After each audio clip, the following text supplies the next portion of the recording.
Hello, everybody. Scott Golden here with Golden Opportunities Coaching. Welcome to those of you who are new. Welcome back to those of you seasoned veterans of what we do around here. We break down psychological, emotional, and coaching related topics for your edification and benefit, and we try to do that as often as we can. Please like, comment, share, and all that good stuff. If there is a topic you would like to hear, please feel free to comment below, and hopefully we can make that happen for you. Today we're going to talk about overthinking. How to know if you are a person who overthinks and ultimately is in a loop of overthinking. So, 10 things I want to pull out here. One is stress in your dreams. So, there is a field within psychology, dream interpretation, dream analysis. It is helpful because there is the school of thought that says a person who cannot deal with emotions and concepts in their waking life often will dream about certain things. And if you're stressed out in your dreams, it's a sign that you are overthinking about things in your waking life that may be harmful to you or taking you through a negative feedback loop. Another thing, there is a person who is overthinking tends to get stuck. So, stuck means just fixating on the smallest detail of something, fixating on possible outcomes to the point of being emotionally paralyzed, get stuck thinking of all the ways something can go wrong without the balance of thinking anything can go right. The next thing in this is, and I'll link two together, you can't choose and you can't concentrate. So people who overthink go through repetitive thought patterns. The human mind can only hold on to one singular thought for approximately somewhere between 5 to 17 seconds, depending on the person. People with ADD, ADHD, it's going to be closer to 5 seconds.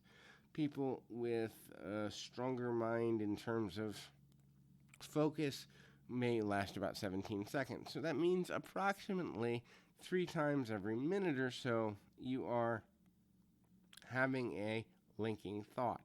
If your linking thought, which is a thought that is spurned off the thought that you just had, is negative or is indecisive or is highly stressful, then you are less likely to be able to make active decisions. You're less likely to feel confident and comfortable. You're more likely to develop depressive thought patterns, anxious thought patterns, and things that will loop you in ways you don't want to go. This can cause lots of problems, but usually this starts because you're overthinking, and the indecisiveness comes from the false belief that everything you do has a negative outcome to it.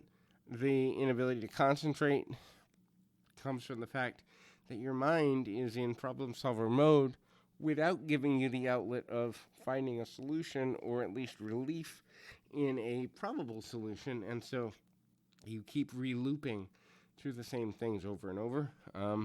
If you're in a high stress environment, it is because you're overthinking and micromanaging on one specific idea, concept, or series of events. Stress is as a result of a misappropriation of the belief about control. Either I need to be in control or I have no control. These are the opposite extremes that cause stress. Both of them, if they are a central thought, will eventually come out in the physical and mental and emotional manifestations of how a person thinks, behaves, and acts, which can be challenging. If you're always angry or always in a bad mood, always stressed out, always depressed or anxious, this is a sign you're overthinking.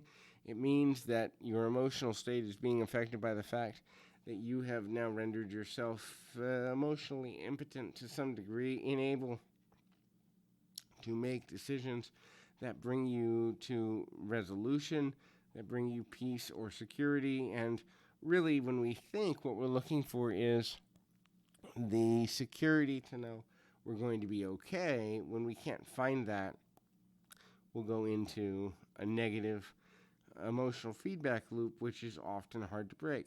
Next is punishing yourself. So, overthinking comes down to a false belief that we can never, there's a key word, find the right answer.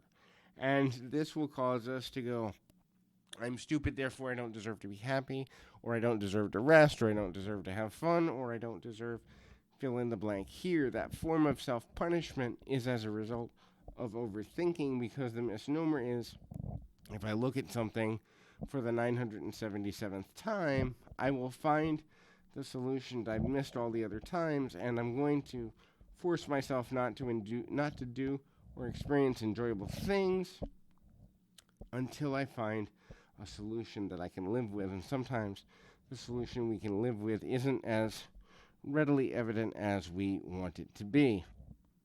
People who overthink generally tend to think more about the past or the future than the present. Past thinkers are individuals who want to change a situation or right or wrong.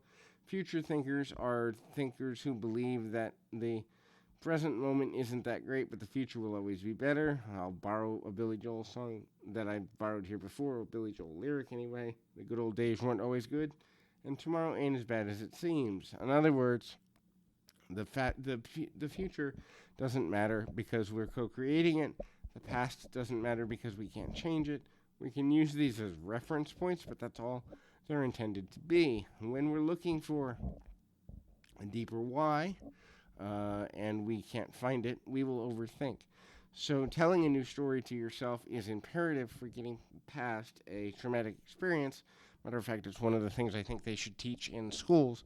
Something bad happened to me. So let's say I've been bullied. Well, if I say I'm always going to be bullied and I'm bullied because I'm ugly, then that's going to give me a negative mindset. But if I take the same thing, I've been bullied, and I've been bullied because I'm stronger than the average person, and the other kids or people see that, and therefore they pick on me to try to break me down because it'll give them power. But they can't, and they haven't, and they won't. So I'm strong enough to stand up to a bully. See how retelling a different story and changing focus of the story can immediately change the whole perception of the event. And I think learning the art of doing that should be taught in schools, and certainly needs to be taught to many young people as well as adults, as they are often paralyzed by negative thought loops. And when you are an overthinker, it is a habit that you have to actually cognitively learn how to change and be different about. It actually, overthinking, OCD, and disorders such as this do become brain chemical challenges sometimes. They often become instinctual, and there is no motivation beyond the subconscious mind that would break us. So sometimes hypnosis helps, other times cognitive behavioral therapy helps, other times just coaching helps. Accountability partners, some people are helped in their spiritual lives, but if you're an overthinker, it is necessary to get some form of help that relates to you to break the pattern of being that way. Until next time, I encourage you, keep your mind in the moment, your feet on the ground. Until next time, everybody.